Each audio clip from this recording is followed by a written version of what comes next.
Today I want to talk to you about the Fairlight page in DaVinci Resolve, and it's one I haven't talked about a whole lot, which is surprising because as a musician, it's actually one of my favorite sections of Resolve. Fairlight was originally a completely separate digital audio workstation software, what we call a DAW or DAW, and Blackmagic Design bought it, brought it into Resolve, and started improving upon it, and now incorporates it with the entire software, which is sometimes the reason it can feel a little different or a little foreign to people who are just used to having a video editing software without a complete digital audio workstation embedded inside of it. But I don't want to waste your time. We've got a lot to cover today. Let's jump right inside of DaVinci Resolve. Now here I have a small project that has 3 tracks of video and 3 tracks of audio, and some of the audio in the main track is cut up into smaller pieces. Now we're on the edit page, but if we click at the very bottom where it says Fairlight, this is going to bring us into the Fairlight page. And really the Fairlight page is going to focus on audio production itself. You can see the video tracks in here. If you look right above here, just like on the edit page, there's a timeline view option, and you can turn on the video tracks, but they stay sort of squashed down. They don't get very big, and they're just there more for reference because you can't really edit any video inside of Fairlight. But if you like seeing them there and you like seeing the pieces, you can do that. But let's just kind of go around this page and get familiar with what we're looking at.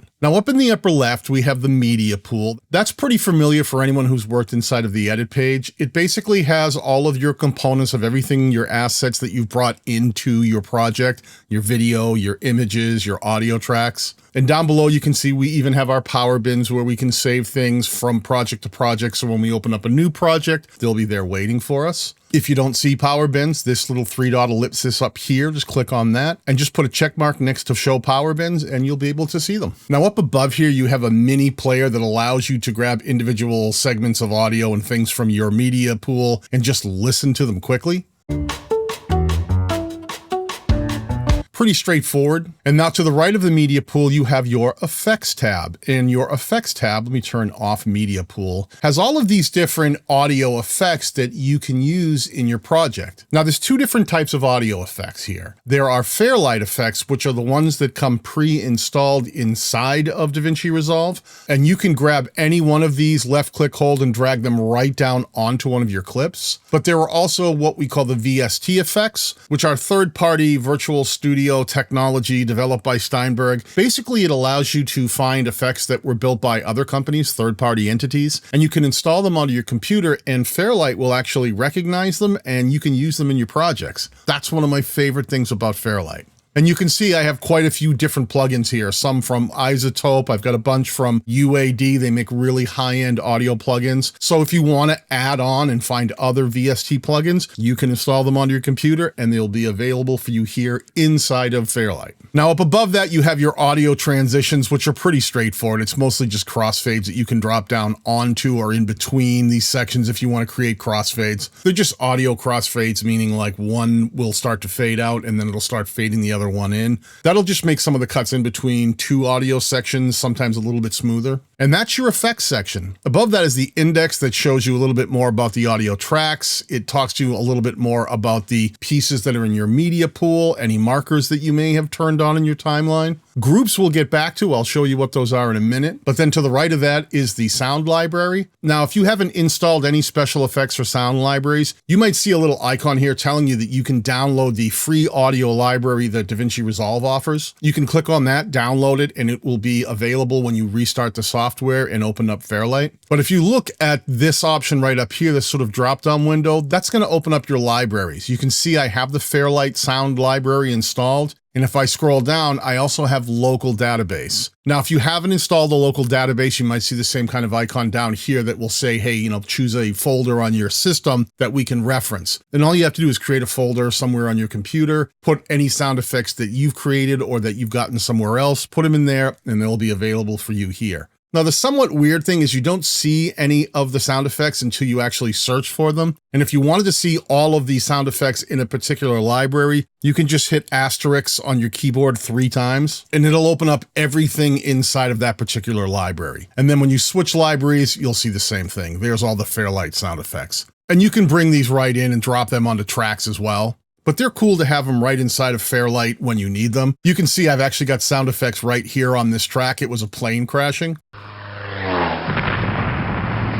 Now, if you're wondering where I get all of my music and all the sound effects that I use inside of Fairlight, I actually get most of them from today's sponsor, Storyblocks. Now listen, if you're a creator like me who's constantly trying to figure out where you can get high quality, royalty-free video clips, audio, music to use in your videos, maybe you're looking for images, maybe you're looking for sound effects, maybe you're looking for transitions and templates and overlays that you can use right inside of Premiere Pro or After Effects, or my favorite DaVinci Resolve. Well, Storyblocks has all of these things available to you for one predictable price that gives you access to as many assets as you need. There is no limit. But the best thing about Storyblocks is all the content is created by real artists, none of this AI generated stuff, and all of their libraries are updated consistently based on requests from creators like you and me. And for a very limited time, they'll give you an extra 3 months for free when you sign up for an annual plan today. I'll leave this link down below if you want to go check out Storyblocks for yourself today. Now, to the right of that is an ADR feature, which most of you are not going to use. It's more for high-end audio production in cinema, and I'm going to skip over that because telling you all about it is going to waste your time for the kinds of things I think you really need to pay attention to right now. Now over to the right, you're going to see another band of options. The mixer is what controls this mixer down below. These are all the individual channels for each track. If I were to click on track 1, you would see that the first channel in the mixer starts highlighting along with it. That's an easy way to find the channel in the mixer for the track you might be trying to do something with. Now to the right, we've got this meters option, and that really controls most of the top level stuff. If I click on this, you'll see all of that top level stuff, including my preview window went away. And the meters are basically going to show you levels for each of the tracks independently. And then it's got another section to the right that we'll talk about later as well.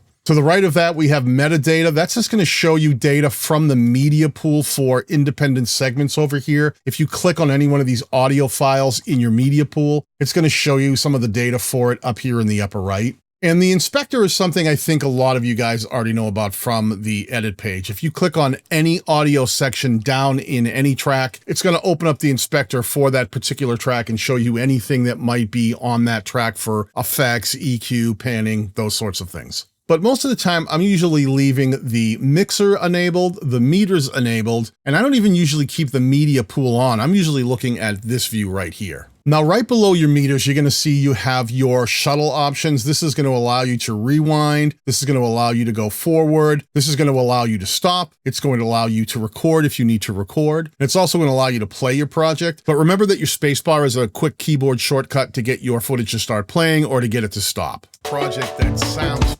Now to the right here, we've got a loop option. Much like the edit page, you can set in and out points too. I can select an in point just by putting my playhead in my timeline and hitting I on my keyboard. And then if I scroll it forward and I hit O, that would create a section. And if I played through this, it would loop whenever it hit the end and go back to the beginning of the in point and loop just the in and out section. And that crashes and burns. So it's phenomenal when you So that's good if you're working on a specific section and you're trying to maybe get something to sound right. You can set it to sit there and loop and play back that one section until you're done. Once you're all done, you can just hit Alt or Option on your keyboard plus X, and it'll get rid of the in and out points. And that loop function, you can just click and turn on and off as well. Now to the right of this, we have some automation. We'll talk about that later as well. And below it, we have some more toggles for the regular pointer mode. They actually have a range mode too, which is kind of cool. It's another option to do that same I/O, but doing it right in the timeline. Left click, hold, drag on the section,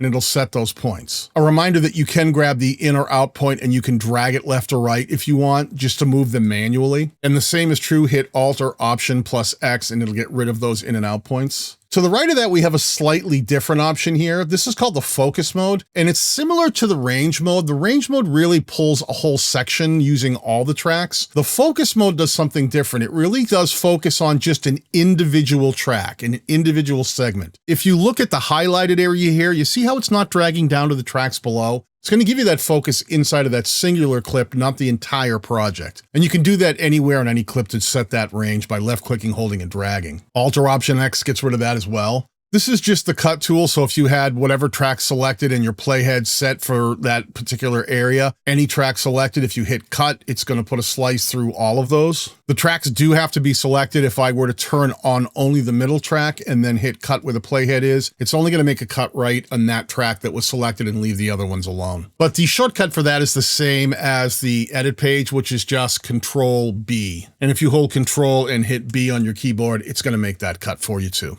If you see that I'm quickly undoing things, that's just Control plus Z, which I believe is Command plus Z on a Mac. It just undoes my previous step. So a lot of times you might see me do something and all of a sudden it quickly gets undone. That's all I'm doing, Control or Command plus Z. And if I need to undo 3 steps, I would do that 3 times and it would walk back 3 steps. Now your snapping tool and your link selection tool are pretty much the same as they are on the edit page. If you select 2 things and you right click and you link them together, they will move together as long as that linking is enabled. If they're not and you move one, then they're not going to move together.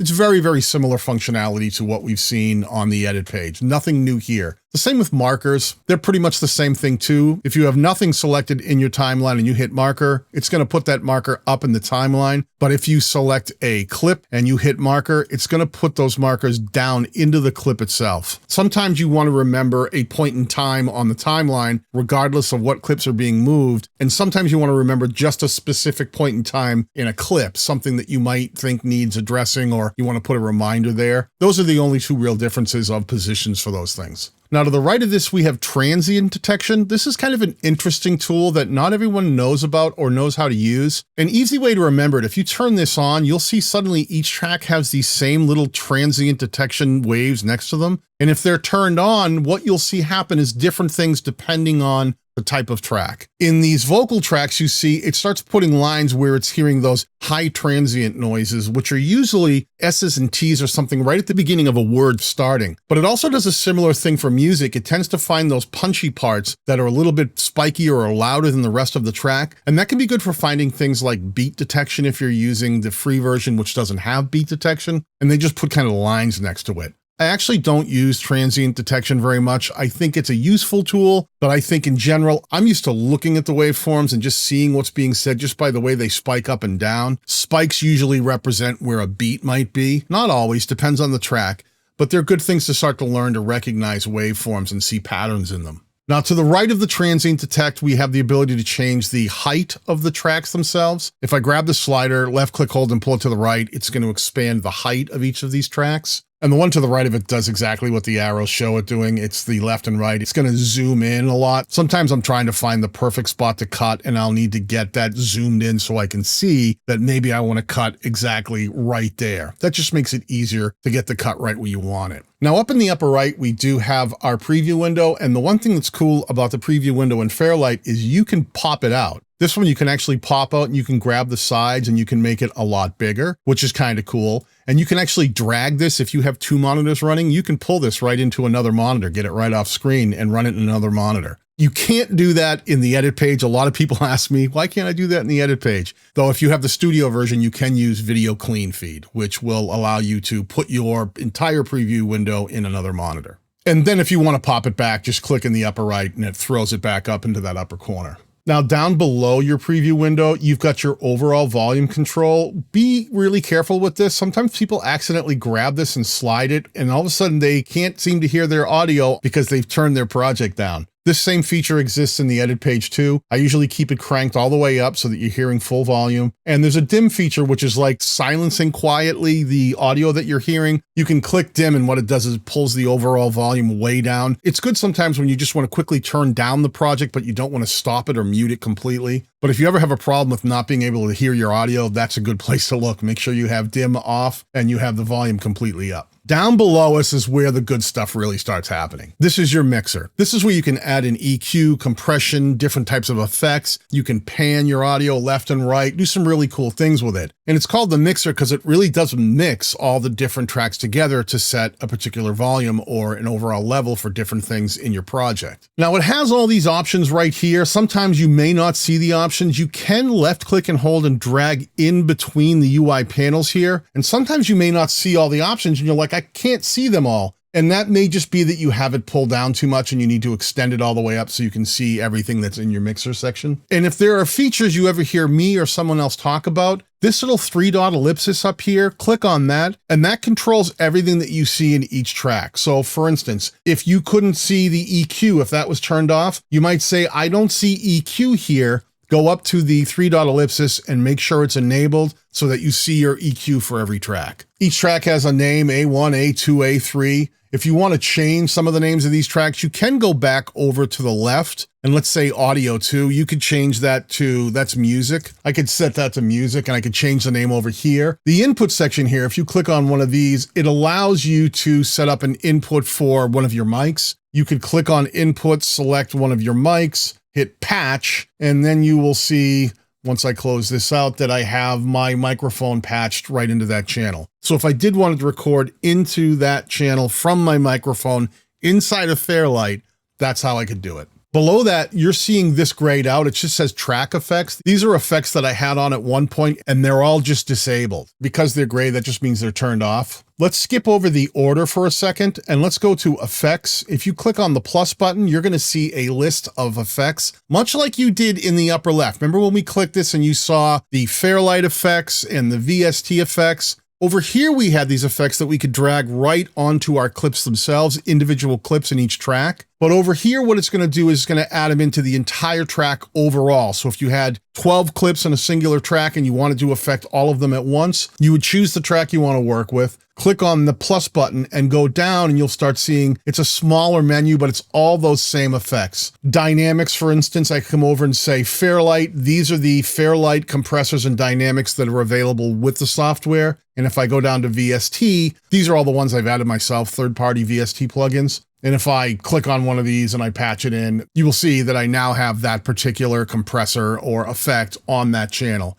And here's the UI. If I close this out, if I wanted to see it again right here under effects, you can see that I can just click in the middle and that'll open it back up. If I wanted to disable any of these, see that drop-down menu? This will allow me to delete it, disable it. It'll allow me to change some of the ones I want to add in here as well. Once I have one effect in, I can actually change it to a different effect, the same way we were looking at the menu for effects in the plus button right here. Now below us, we have dynamics for that track. If I double left click on it, you see it opens this window. And the dynamics are pretty cool. They're basically the most common effects that people will use to process audio. So it's going to have things like an expander and a noise gate, which basically quiets down the background noise when you're not speaking into a microphone. The compressor is another feature that basically takes the loudest parts and the quietest parts and kind of squashes them down to sort of compress your audio in a way that makes it a little bit smoother and stops it from spiking all over the place, too loud or too quiet. The limiter is another form of a compressor, but it's only going to limit the very top. If you have certain parts of your audio that seem to be spiking way up and you just want to limit how loud they can go, you can turn on the limiter and adjust the threshold for how much of that top you want to squash down. See that line moving right there?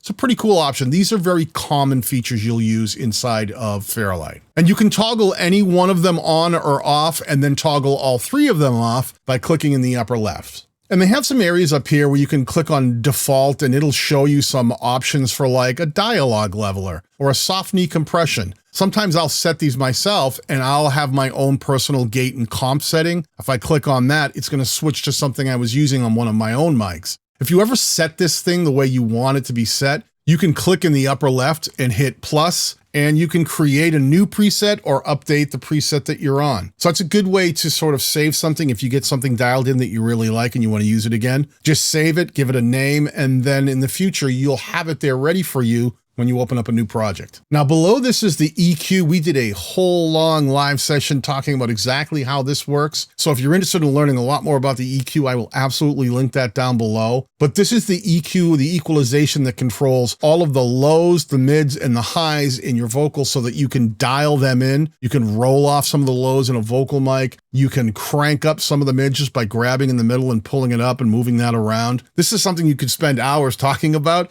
and I did. But here is your equalization if you need it. Now up here, I kind of skipped past this order part for a reason, because we've now seen effects, we've seen dynamics, your compression, and we've seen EQ. But when you're applying those to your track, how do you know which one you might want first? Well, if you click here, it'll give you options for order. It's defaulted to FX first, then your dynamics, compression, then your EQ. But most of the time I'm going to use EQ, then dynamics, and then effects. I want to get my sound dialed in. I want to compress my vocal. And then after I get it sounding good, then I might want to add reverb or multiband compression or something else on top that might take it to a new level. But you can decide which order is right for your workflow, and you can change the order in which these things are being applied to that particular audio track just by clicking on the one that you prefer. Now, below here, you'll see there is this in button. Whatever effects I have applied to this track, if there were 16 different effects and I wanted to quickly toggle them off, I could click that in and it'll go to gray. And now it's no longer applying those effects to my track. And when I want to turn it back on, click in, it's right back in there. The bus sends here are off for the moment. I'll talk about those in a minute, but let's skip down below to pan. Pan is an option that allows you to send your audio left to right. Anybody who's ever been in a car, you know, you have like sound coming out of the passenger side and out of the driver's side, and you can pan back and forth. But this pan option actually goes quite a bit farther. You can do 3D space. You can actually click on that. For people who are doing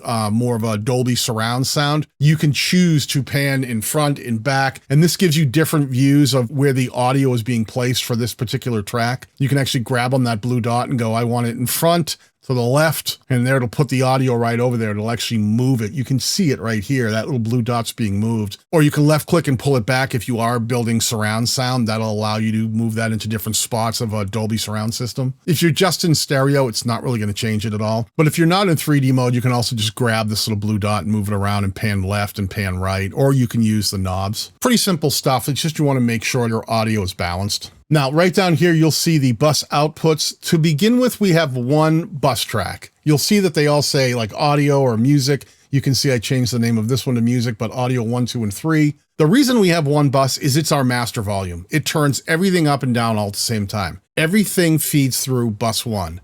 And a lot of times I'll left click on that and I'll just change the name to master because it really is the master volume for the entire project. And if you change the EQ or the dynamics on the master or bus 1, it's going to affect your entire project because all of your audio tracks are being fed through bus 1, your master. Now, you may find a time that you want to add more buses. And the reason is maybe you have a lot of tracks. Think about audio production the way musicians make music. Maybe they have a bunch of microphones on a drum kit and they want to be able to control all those microphones at once. One of the things you can do is you can go up to the Fairlight tab here and go down to bus format. Right now, we only have one bus. That's the master, right? Stereo, 2 channels, pretty straightforward. It is colored blue. You can see that if I want to change the color, if I made it orange, now everything that says master over in the bus outputs would be orange. But I can add a bus by clicking right here and saying, give me another bus. And maybe I want that color to be, who knows, maybe green. So if I wanted all of my music and my sound effects to be controlled with one master fader, what I could do is I could change the music assignment and say, don't send it to the master, send it to bus 2, make both of these go there. And now if you see, I actually have to pull this out, be aware of that. Sometimes if you add tracks, they're hidden back in there because the mixer stays a little bit compressed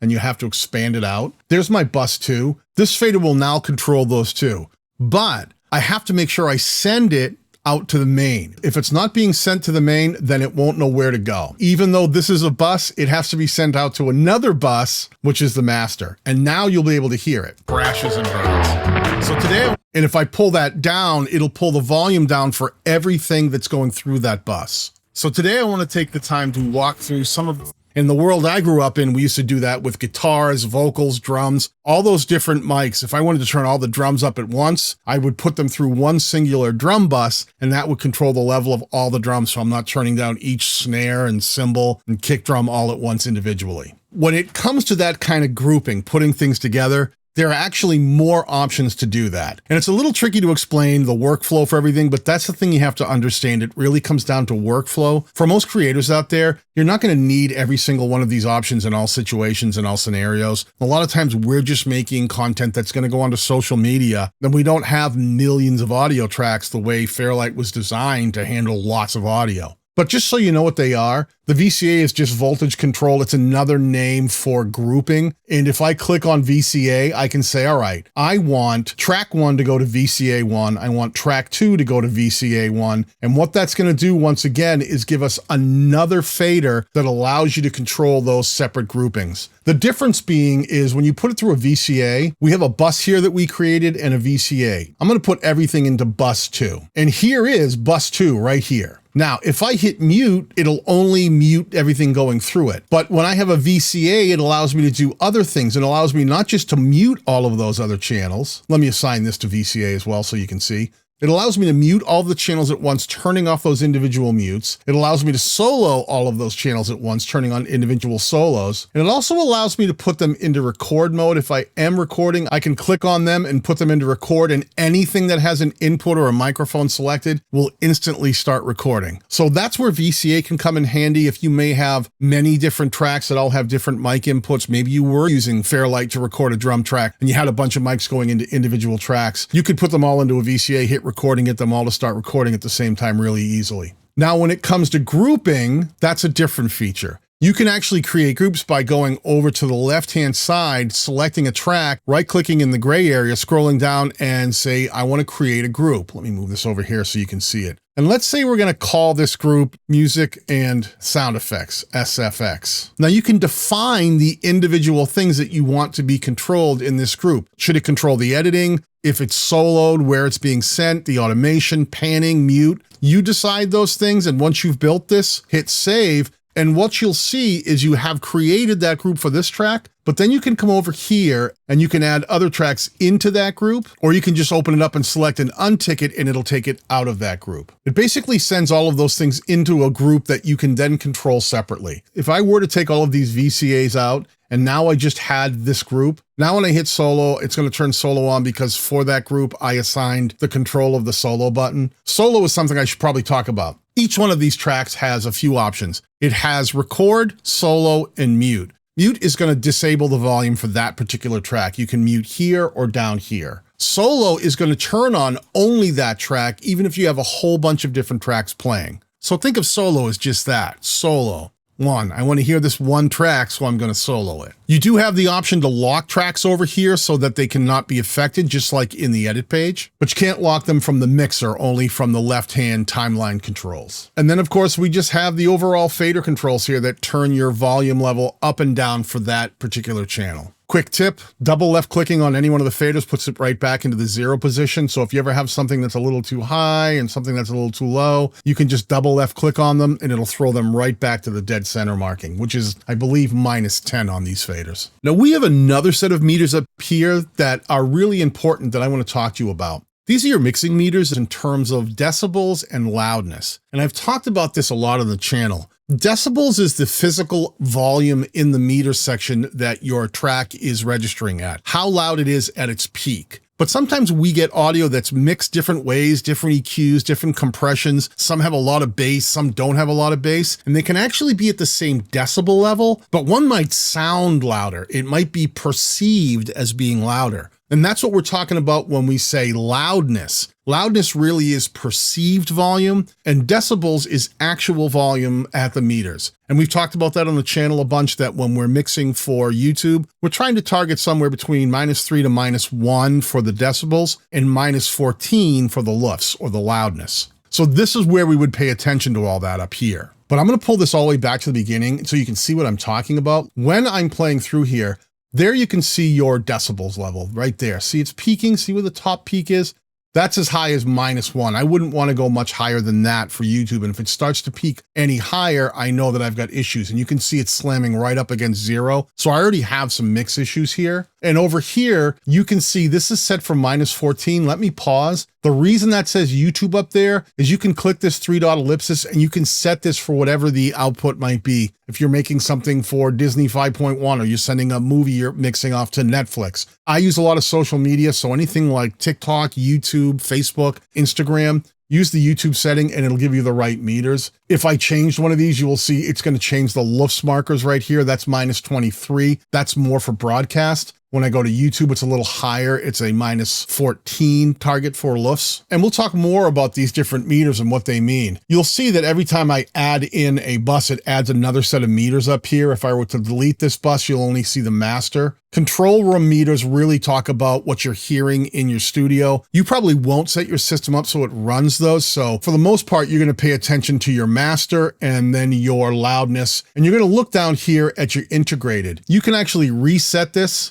and then start it again so that you can see the integrated or the overall LUFS. That's what we pay attention to when we're trying to hit the targets on YouTube. You want to make sure that doesn't go above -14 and it's already up to -12.6. When it comes to LUFS, a lower number is actually higher. Think of it as trying to stay away from the top, which is 0. We're trying to pull down to -14. It can float a bit, -13.9, -14.4, whatever. You're going to see that, but most of the time that integrated average shouldn't go much above -14. Now, there are a lot of workflow options you're going to see in here. For instance, if you see these markers over here, you might think, what do those do? Well, put your playhead there, and if you just hit the forward one, it's going to instantly set an in point when you hit play and start there. And then when you hit the end point, this one here, it's going to keep playing, but it's going to leave an out marker. So it's another one of those ways to use in and out points, but you can be listening as you go. Instead of trying to find it, if you prefer to actually hear the music while setting in and out points, you can do that using those markers. And if you need to reset them, it's Alt or Option X and it'll get rid of them.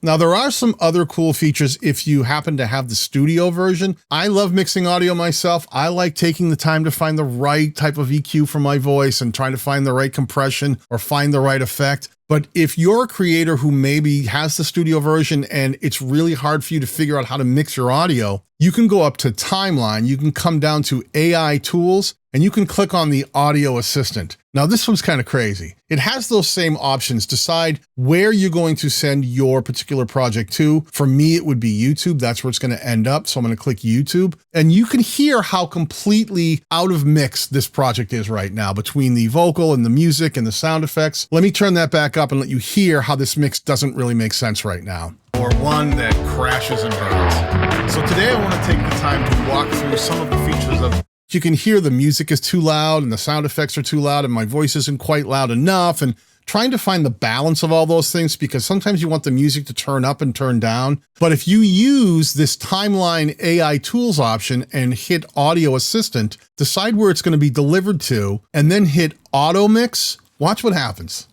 It's going to go through and it's going to start noticing which tracks are which. It's going to make the dialogue track be highlighted in blue, the music tracks in orange, and then the special effects in like purple. And it's going to set all sorts of levels over here, set some EQ. It's even going to add in effects like multi-band compressors and limiters over here that it's adding in just by listening to what's going on in your track. It's even added in some crossfades in between the cuts automatically. And if we listen back to hear what kind of a job it did, take a listen.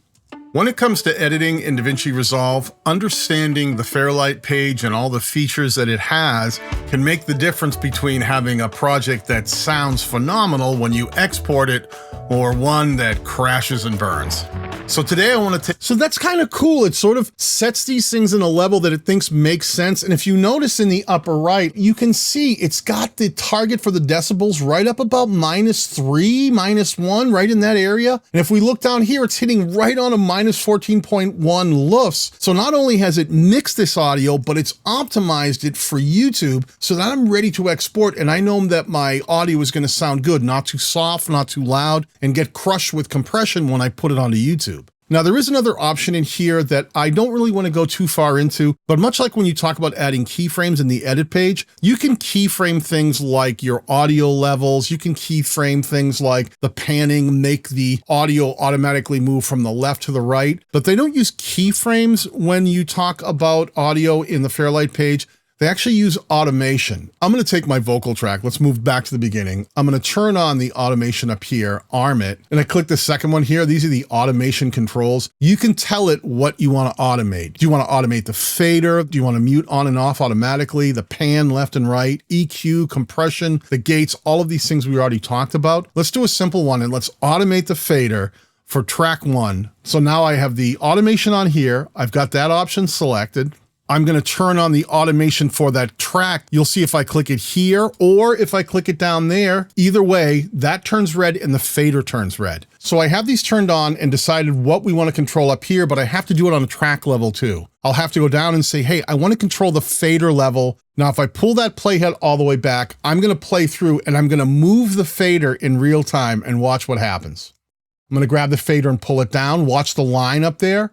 I'm going to leave it down there. And maybe I wanted the audio to be quiet at this point, and then I wanted it to get much louder and I turned it back up. If I hit spacebar and pause again, you will see that it's now created a whole keyframed line. I can solo this. And if we listen back, it's gonna automate the fader and you can actually watch that fader move. Let me drag this up a bit so you can see it. Watch this playhead, watch that fader. When it comes to editing in DaVinci Resolve, understanding the Fairlight page and all the features that it has can make the difference between having a project that sounds phenomenal when you export it. So that is automation in a nutshell. It's real-time writing of moves inside of the Fairlight page, whether that be changing the EQ or turning the volume up and down. You can do that, and you can actually have Fairlight record your motions that you're doing inside of the mixer panel or here in the Fairlight page. A really cool feature that can come in handy when you're trying to do something on the fly like the old school guys who worked in the recording studios did, and they actually had to move the faders by hand. When the guitar solo came up, they actually had to pull the fader up and hold it there and then pull it back down. That's why those guys were mixing at those giant boards. But then they started introducing automation, and you could have it record the motion and make those flying faders move all by themselves. That's what they call it when they move like that, flying faders. So that's the kind of automation that you can control, and you can turn that back off too at any point. You can disable any of that automation so you don't hear it. You're not going to see any of that automation happen. Now it's just going to play just like when it comes to editing in DaVinci Resolve.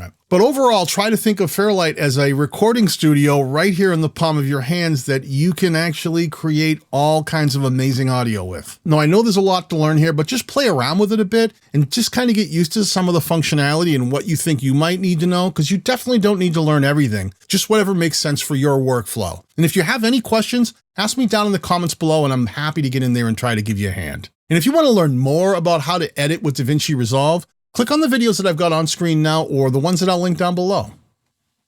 Peace.